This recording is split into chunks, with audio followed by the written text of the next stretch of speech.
Welcome to Path to Peace with Todd Perlmutter. I'm your host, Todd Perlmutter.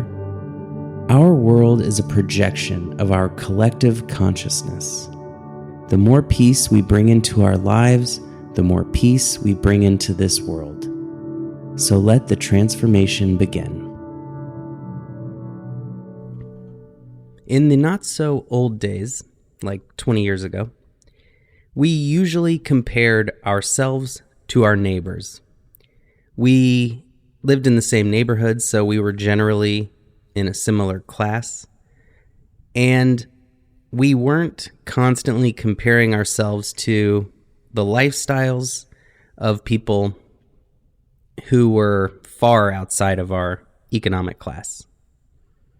We weren't seeing Bugattis and Ferraris in our neighborhood unless we were also very well off.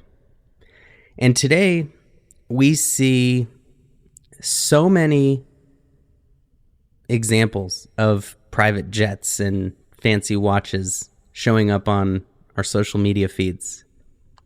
There's even a business in Los Angeles that has a private jet and it stays parked in one spot all day, every day, and people rent out 15, 20 minutes to take photos with it and inside it, and so they can pretend on social media like they are traveling by private jet. And so all of this combines to making us feel that where we are in life is not good enough. And there's really 5 things going on that we need to address, that we need to cultivate our mind so that we can be at peace with where we are, and so that we are not drained and exhausted with no energy left from this mental exhaustion, so that we can actually reach our goals. And those 5 aspects that we need to cultivate are letting go, patience, the middle path that straddles that line between gratitude and ambition, because we want both. And the 4th thing is to really learn to trust ourselves and the universe. And the 5th thing is developing a focused mind that doesn't obsess over other people and constantly comparing. So first, we need to really tackle letting go, because that is at the root core of that feeling of why is my life not good enough? Why is their life better and me and my life just not where it should be, not as far along as I wanted it to be? And that root cause of this problem is that notion of me and my. It is that illusion of separateness. And the thing we need to realize is that there is no separate me and my. There is no my effort, my responsibility, because everything we do is dependent on a million other conditions in this world. And conditions create our reality. It's not that certain things are bad and good. It's that there were conditions that led to either the desired outcome or the undesired outcome. And those conditions, 99% of them, are beyond our control. We still have tremendous ability to impact and shape our reality, but it is only a part of this larger picture, this interconnected reality that we live in. And so all we need to do is focus on those conditions that we can control and creating those conditions that will lead to the best possible future. And this is really a liberating fact, because when we stop focusing on what we can't control and we start to focus on what is in our power to control, that is effort used wisely instead of wasted. For example, we have these bodies, we have these minds, but they are not me or mine. And so we want to take care of them. We want to be clean and exercise and eat well, but we can let go of the vanity, the insecurity, and those fears of illness or aging that are out of our control. And similarly, when it comes to our personal or professional lives, we simply practice focusing on this moment, this task at hand. We have a goal, and then we let go of the outcome and focus just on those areas we control. And when we see someone else doing better, we can become happy because the economy is growing. Opportunities are expanding, and we can use that to fuel our own growth and to take wisdom and ideas and lessons from others, from their successes, from their failures, and we don't need to obsess over me, my, mine, my lack, my setbacks. And we can really just get down to that grind by letting go of all distractions, of all expectations and demands of the future, so that we can create those conditions for a better future in the here and now. And it all starts by letting go of that concept of me that is a separate entity. And we can start to see how we exist in relationship to the world around us. And as that relationship gets nourished and nurtured, then we grow, because we only exist in relation to everything else. The second thing we really need to practice is something that is the biggest epidemic of our lifetime, and that is the impatience epidemic. We usually think of impatience as our 10-second attention span. We all know that in the old days, we could sit on a park bench for hours and have a wonderful time. We could watch a very slow movie and we wouldn't even think it was slow. And today, many young people have a hard time sitting through a TV show because so much of our entertainment and social media comes in 6-second bites.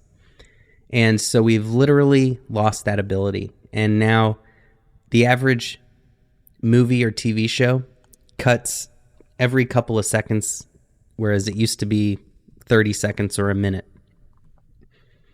And that is equally tied to a longer term lack of patience, where we want in 1 year to become millionaires instead of in 10 years.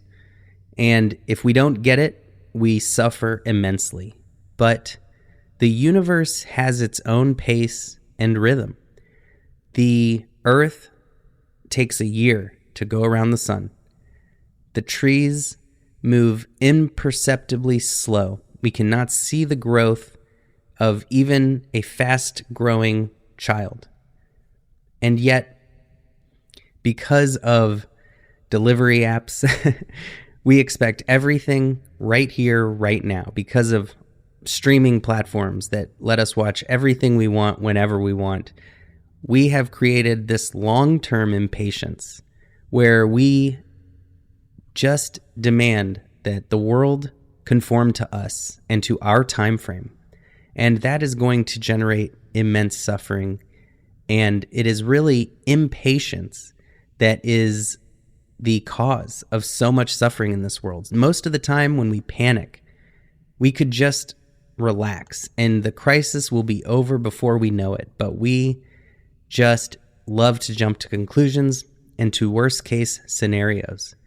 And part of this is that we need to slow down a little. Set aside 5 minutes once or twice or 3 times throughout the day to do nothing. And this will feel, each 5 minutes will feel like an hour at first. But over time, we'll enjoy that time and we'll lengthen that time because our patience is growing and we begin to appreciate the peacefulness in our lives. And so meditation, or simply slowing down, allowing ourselves to go on a walk without headphones or leaving our phone in our pocket, can create some sense of patience. The other thing that creates enormous impatience is the constant stream of thought in our mind. When we are thinking, there is mental activity. And when there is mental activity, we live in time, because the amount of activity, the speed of our thoughts, all of this creates the illusion of time that we experience. And when there is pure stillness, time stops. So the more we practice being present and even connecting with nature, we tend to naturally develop more patience simply because we appreciate the present moment so much more. When we appreciate whatever is happening around us, we don't need to get to our goals so fast. We're not escaping anything. And that will cause an enormous amount of peace as we get to our goals. When we are impatient and we are stressed and we are negative, we are less confident, less focused, and those goals become much more difficult. And we are creating the conditions to keep repeating those mental habits instead of breaking free and creating new ones that actually lead to the success we're looking for. The third thing we have to practice is walking that middle path. It doesn't mean we lower our ambitions. In fact, we can make them even larger. And I highly recommend that we dream as big as we can and then dream even bigger, while simultaneously being completely grateful for what we have right now. We know that successful people look back on their time when they were hustling and working out of their car or whatever their life was. I know when I was young and I was first starting out as an ad man in New York making peanuts, that I would do things like know exactly which bar had free food each night. Every night in New York, it seemed that there was a certain bar that would have free food. One would have free pizza on Mondays. One would have free hot dogs on Tuesday. One would have free popcorn on Wednesdays. And I would just do anything I can to save money. I'd go to the restroom at work and I would take a few extra napkins because I wasn't buying paper towel rolls. And this was a time I look back on with roommates and just barely getting by with total fondness. And so it would be a shame if we didn't enjoy and appreciate those times while they're happening. And one incredible strategy that has worked in my life that I highly recommend, I call it failing up. And what that means is that we set such high ambitions, such big goals, that instead of wishing to be a millionaire, we want to be a billionaire. And if we fail and we only make millions, we are okay. We're still doing great. The key is to recognize that failure is okay, especially as we fail up, and that we don't need to ever be hard on ourselves for failing to achieve the impossible. In fact, it is really only by trying to achieve the impossible that anyone ever has. And the bigger the failure, that just means the bigger the dream was. And that is okay. And that is how we can be grateful for even our failures, for even whatever little we have right now as we are working towards achieving great things. Most people who are successful started out and maybe even continue to spend very frugally. They reinvest in their business. So it doesn't matter how much stuff we have around us. All that matters is that we are appreciating where we are. We are loving the journey. We are taking that bigger picture and knowing that the time will come. The future will come on its own. Success will come on its own time. And all we are going to do is appreciate where we are and create those conditions for that success. It is very easy to get caught up in one extreme or the other, from being so hard on ourselves that we don't even realize that we have a great job or that we have a great mentor or that we have the intelligence to come up with some great business opportunity. Or that other extreme where we are so grateful, so at peace, that we lose all ambition, that we fail to put in the effort. And so that middle path is calling, and it is a beautiful path. It's a balancing act. Not as easy as falling to one of the extremes, but it is where life opens up to us. And it is simply done by staying mindful of our mental and emotional states, recognizing if fear is creeping in, or pressure, or laziness, and we stay mindful of our goal and this step in the present moment to get there.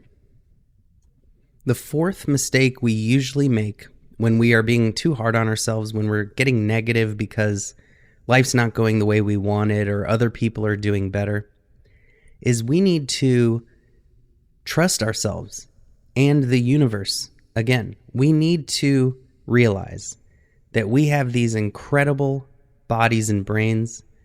We live in a universe where there is a ball of fire in the sky giving us light and warmth to make our lives beautiful and incredible. We are here on the most beautiful planet in this corner of the universe, and maybe the entire universe. To doubt this miracle of life, to doubt this miraculous place we live, would be a form of insanity. No matter who we are or where we live, we have the ability to be happy. That is in every single one of us. It doesn't matter where we've been or where we are now. We all have the ability to close our eyes and feel the deep peace that is present there when we block out the chaos. And it is from this space that creativity, intuition, and wisdom appear for us. Things may not happen on our time frame, but no matter what situation we're in, it will change. The more we trust, the more we are able to create positive change. The more we panic, the more we chase trends instead of creating new industries, the more we are going to just be following a crowd out of fear and panic. And that instinct and intuition that we have within us, when we connect to that, we are connecting to the essence of all life on this planet. And when we do that, we are more likely to come up with a new product that's never been discovered that people need. We're going to come up with a service that helps people in some way, that we're not chasing a trend, we are creating the trend. It may not be the first business idea we have that takes off, but the lessons in that failure can prepare us for the next one that is the one that will change our lives forever. We just have to get out of the fear, get out of the doubt, the self-doubt, the pessimism about the world around us, and we can start to think clearly about our options and creatively come up with new ones. And lastly, the thing that is preventing us from reaching our goals, from being able to be happy for other people's successes, and that is keeping us in suffering, is our wildly untamed minds. These unconscious, untamed, chaotic minds are focusing on irrelevant things that don't help us, that drain our energy.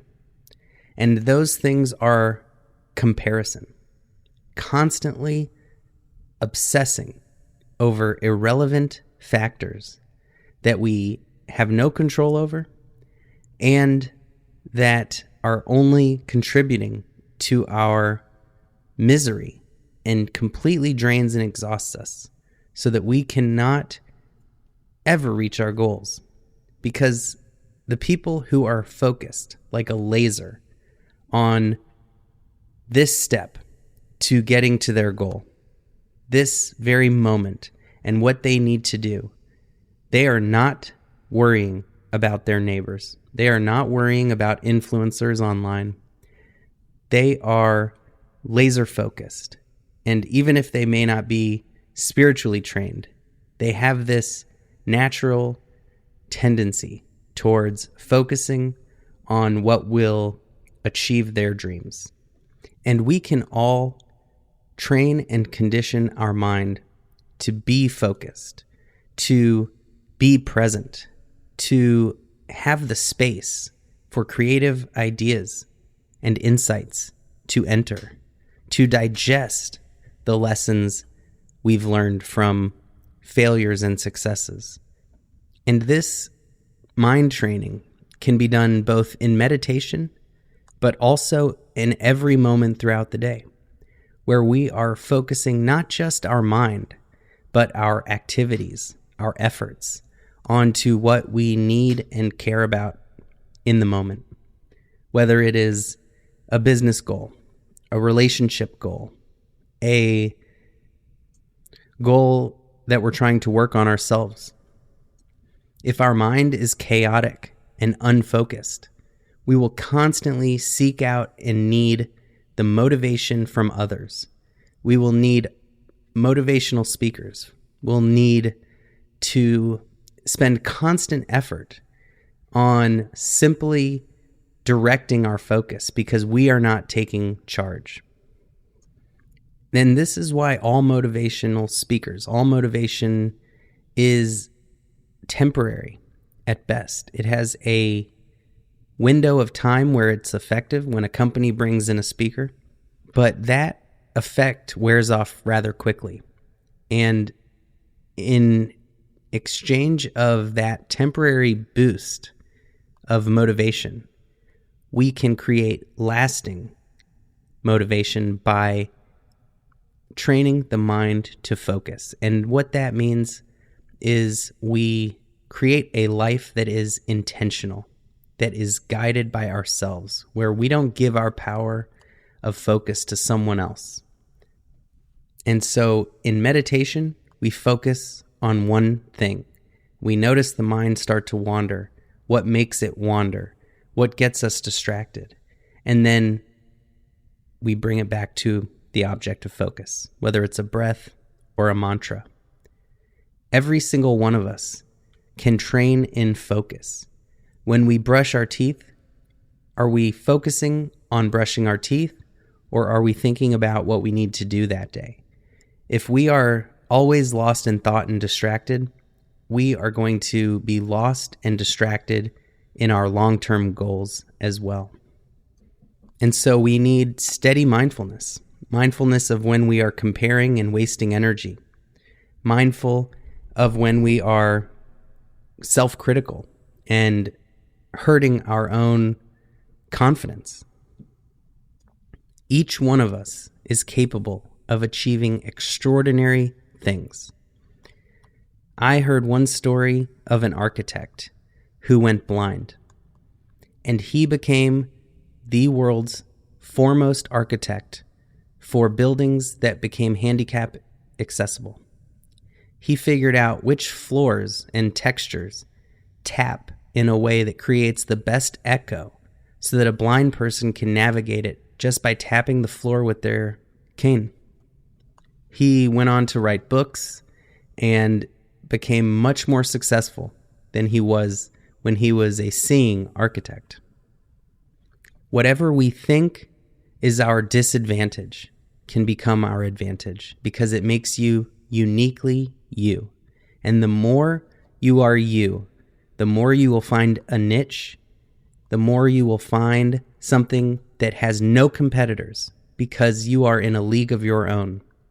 So go out there, dream big, focus on what you can, let go of everything else, be patient, be grateful, be ambitious, and trust that this magical universe didn't forget about you, didn't make a mistake, and that in due time, effort does pay off, even when we can't see it. Much love. Thank you so much for listening. I hope it helps, and if you do find some value in these podcasts, please consider leaving a review wherever you listen to yours, and it will help so many more people find their path to peace. You have been listening to Path to Peace with Todd Perlmutter. Being here and putting in this important and noble work is one of the greatest gifts you can give yourself and others. If you found this podcast even a little helpful, please make sure to leave a review so it can reach others who may be in need. And remember, the path to peace starts with a single step.